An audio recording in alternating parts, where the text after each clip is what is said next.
যে উদয়ন গুহ মন্তব্য করেছেন যে যেই মহিলারা জিন্স প্যান্ট পরেন, বয়স্কার চুল রাখেন, তারা মদের ঠেক কিংবা জুয়ার ঠেক ভাঙতে চায় না, এটা গ্রামের মানুষের আন্দোলন।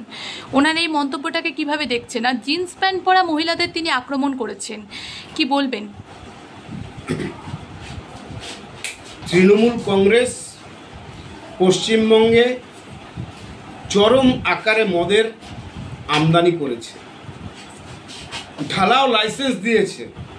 যুব সমাজ যাতে সন্ধ্যার পরে মদ খায়, মদে আসক্ত হয় এবং তাদের মাথা যেন বিগড়ে যায়। মেধা সম্পন্ন ছেলেরা আজকে চাকরি পাচ্ছে না। মদ খাইয়ে তাদেরকে অন্য পথে পরিচালিত করার একটা নিকৃষ্ট রাস্তা তৃণমূল কংগ্রেস বেছে নিয়েছে।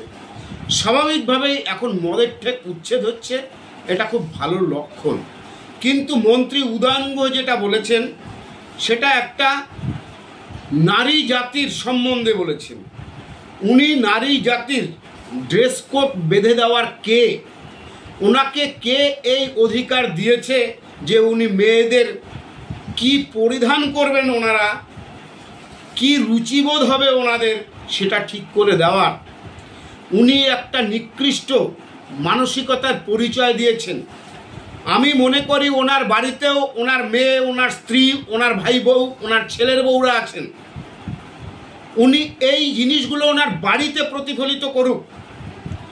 সমাজের দিকে আঙ্গুল তোলার অধিকার ওনাকে কেউ দেয়নি। ওনার যে অধিকার আছে তার থেকে উনি হাতের বাইরে চলে যাচ্ছেন। সাধারণ মানুষ আজকে রাস্তায় নেমেছে আরজি করের ব্যাপারে।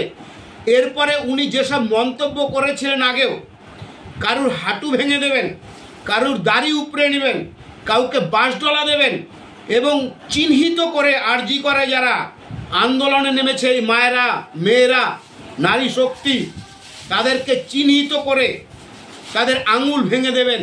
এই স্পর্ধা কোথা থেকে পায়? উনি যে আচরণ করছেন এটা যে বুমেরাং হবে না এর কিন্তু কোনো গ্যারান্টি নেই। সুতরাং সাবধান উনি।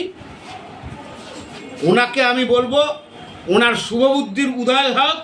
বুড়ো বয়সে ভীমরতি একটা কথা আছে না, ওনার ভীমরতি হয়েছে।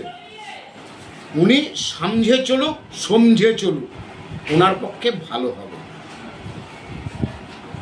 বামনহাট ইয়ামাহা শোরুমে প্রতিটি গাড়িতে চলছে নানা ধরনের অফার এবং পুরনো গাড়ি দিয়ে নতুন গাড়ি নেওয়ার সুযোগ, অল্প ডাউন পেমেন্ট এবং কম সুদের হারে ফিনান্স, সার্ভিসিং এবং স্পেয়ার পার্টসের দুর্দান্ত সুবিধা। তাই দেরি কেন?